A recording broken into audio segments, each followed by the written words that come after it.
See, never leave your family to chance. Don't even try it. The Bible says a man shall leave his home, his parents, and go and find a wife. Anyway, you already know what I'm trying to say. You know that thing like the Bible said. So when this man leaves his father's house, he will now go and find a woman. They will now become a unit and they become one, which makes them heads of the house. Yes, the man is there. I'm just trying to say, as a unit, you guys are the heads of the house. Well, when that is not, mom is the head of the house. The children looks up to you. So if there's anything you will do, any mistake that you ever do in this life, never ever leave your family stranded or to chance. Say, hey, now God will protect. Where is the wisdom that God has given to you to protect this family? That He trusted you to be the heads, both of you, as mom and dad, of this house, of these children, of their future, making sure that everything is okay. And you say they leave unto God. So let me break down some ways that you can leave your family to chance.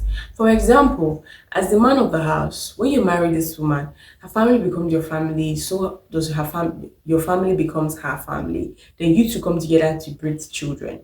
Now, automatically, imagine you one day you are in the office, your wife calls you, or your own brother calls you and say, daddy's in the hospital, we need like 300K, and you don't have that money immediately in your emergency fund or in your savings, even when you ask your wife for some help, like together you guys cannot come up with 300K. And guess what? Your family are looking up to you. It's not like it's the first time it has happened. That is one way you have failed them. That's one way you have failed your mom, your dad, or your in-laws, or even your wife. Because it could be your wife, trust me, that your wife could fall ill. We've all seen situations where, but sometimes it's a child, they can call you from school, an emergency, they took your child to the hospital.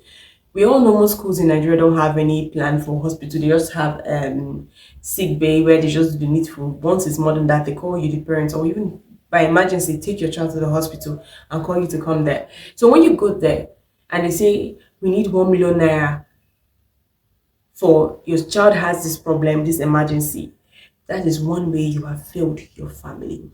So how can you resolve this? By picking up a life insurance that in it has critical illness, disability. So in case of any form of critical illness, I'm talking about serious illness, cancer, heart disease, kidney. We all say it can never happen to us, not be our portion, never ever. But these things happen, it comes knocking, even when you're not looking for it. It comes knocking. It can be you, your wife, your kids. God forbid. Now God will protect person. And you are not wrong. That is your fault. But what harm could it do if you take up a plan that you pay monthly, a small amount that can guarantee you a very good chunk, so that whenever that kind of situation comes up, you know that you are sorted. And if you don't even want a life insurance, take up a health insurance so that whenever these kind of things happen, your health insurance can cover for you. A quote is being run for you and tell you, oh, sir, what do you want? You say, I have a big family. Oh, my wife is there, me, I'm there, my 4 kids are there.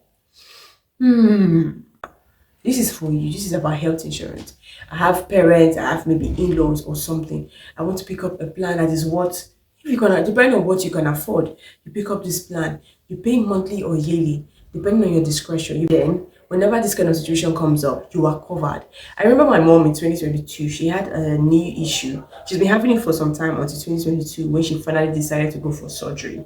Now, at first, she was scared. She thought it was going to be scary. She has never gone under the knife for anything at all. So we encouraged her. She said, okay, she's going to go. And I remember I had left my job and I was looking for a new one that 2022. I was also studying. I was also taking a finance course. So after the finance course, okay, I was actively looking for a job. But because I was the only kid in the house, I was the one that was supposed to go to stay in the clinic with her. So we started this whole process through her HMO. Her health insurance was able to cater for all the surgeries she did. Now, she did 4 surgeries in Nigeria that were not successful. Anytime she came back, the leg was one thing to another, no proper physiotherapy and every other thing. Now, by 2024, she was flown to India, still catered for by her health insurance that she had. If not for that, when the amount came out, how much was it? Were we able to afford it one time? It's something we would have come up with over time, but we needed the surgery there and now, like now and then. We had to look for this money, but thank God the HMO came through. So she was able to go to India, stay for how many, in fact, she went to Abuja at first, they would keep her for some time, stayed for how many months, went to India, stayed too, came back. 2024, I think the only time she reached the house and came back to stay in the house was like, was it not September or October? She practically spent the rest of the year in Abuja and India. That was the whole situation. HMO. The only thing we needed to cater for was her feeding when she was in Abuja. When she went there, they took care of her feeding every day and every other thing. So you can imagine what HMO can do for you. So that is one way as a man or as a woman you can fill your family.